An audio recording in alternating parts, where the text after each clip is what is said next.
Hello, I'm Brooke Powell, and this is Yarra Valley Writers Festival Soundbites podcast. We've collaborated with Suzanne Phoenix, a local street and arts photographer from Photos Punctuate My Life, on her Isolation Portraits project. Suzanne visited over 60 people during the course of the COVID-19 lockdown and photographed them in their own homes, in their backyards, or sometimes in the forest. In addition to the images, the participants were asked to write a narrative, a story, that talked about this time for them.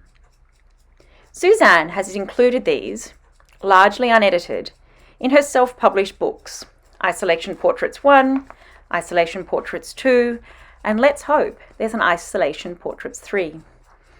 Yarra Valley Writers Festival has supported the project by recording a selection of the participants reading their own words for you to hear.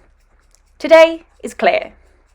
Claire comes from a family of performers, and Claire has been in isolation with 4 children. My name's Claire Ruby James, and I became interested in the Isolation project because I saw it on the wall. I saw some of the photos on the wall of this flying apron, and I thought it's really special to see into different people's worlds in our community and to connect with their experience. And I really wanted to share our experience and a little bit of joy that we have in this little home with the world. And also, I think just connecting with other people's emotional experience makes yours not so hard. So that's why I got in contact. When our world stopped, with no idea of when we would be allowed to set up the dreaming space at festivals again, and told to stay at home. At first we were in this strange daze. With a little bit of finances in our bank, on a forced holiday, I was secretly relieved. With our 4-month-old baby, we'd been working really hard toward a big audition with our family act, the Funky Monkey Family, and I was quietly exhausted. As the emails flooded in, within 1 week, the next 3 months of booked work had disappeared. Our big opportunity, unable to go ahead, and no organisers wanting to even talk about booking ahead. So much time and effort was just gone. We were actually doing it. We were succeeding and living our passion, our creativity. And all of that was gone. For the first time, Chris was really heavy. He started to dart from one idea to the next of how he could create finances. He was determined not to give up on our dream life and go back to his old 12-hour daily grind. Just as intense was the drive to create something of worth in a time of need for so many lost souls. He quickly figured out Zoom and got connected. And with no help for homeschooling at the beginning, he created his own school with a little desk on our balcony with a big blackboard and 3 kids, 8, 6 and 2. How hard could that be? Day 1 was a hit. They loved it. Day 2, Chris brought it to the community, and it was starting to take shape, starting with a wisdom tale, with a life lesson, then downstairs with a magic show and puppetry, and with the Dreaming Space studio being born.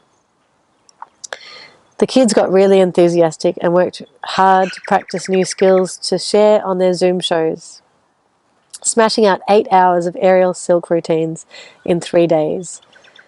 They had their first routines. It was awesome to have the time to share our gifts with our children and then to reach into the lounge rooms of people who were lonely or bouncing off the walls and bring a little bit of joy. We started tap dancing, acrobatics, swinging out the grump, and when we were in action it was heaven. But if we missed lunchtime, how quickly that changed. The heaven had quickly turned into screaming grumps. In waves, the elation of being together with no commitments gave way to the intensity of loud voices and constant demands. And the reality of not knowing if we would have enough money for food came crashing down on our shoulders. At first, Chris and I were working together like a well-oiled machine, passing the challenges back and forth when we couldn't hold it any longer, perfectly timed. But slowly, with the late nights of filling out Centrelink forms over and over again, making magic tutorials and YouTube videos to feel like we had some purpose, until 2 a.m. in the morning, and the kids having cabin fever from 10 a.m. We're seriously social beings. It all became too heavy, and we were starting to throw the heaviness at each other. Our saving grace was a Facebook post from our friends who had dressed up in Star Wars style, Princess Leia and Luke Skywalker, proclaiming to be Jedi Knights in the fight for saving relationships in lockdown, reminding us to be kind to one another and see each other's strengths. It was a breath of fresh air.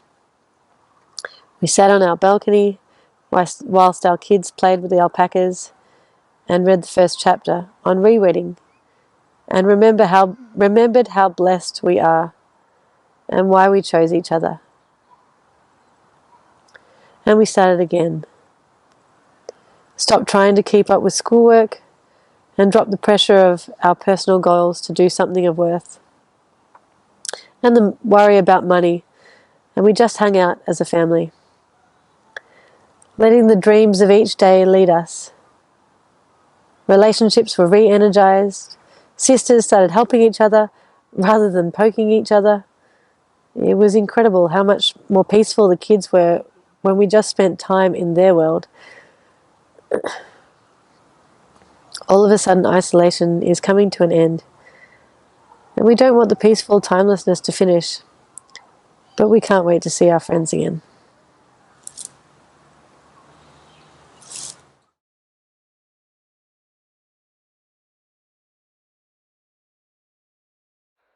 Thank you, Claire. That was so kind of you to share your story with us. I hope you all enjoyed it, and that was the first of our Soundbites podcast for the Yarra Valley Writers Festival collaboration with the Isolation Portraits magazine. Now, Suzanne Phoenix is selling her books direct. If you just go to our website, yarravalley.writersfestival.com, you'll see a link that'll take you straight there. There's 2 available at the moment, Isolation Portraits 1 and Isolation Portraits 2. And we'll see you next week. Thanks very much, everyone. Bye.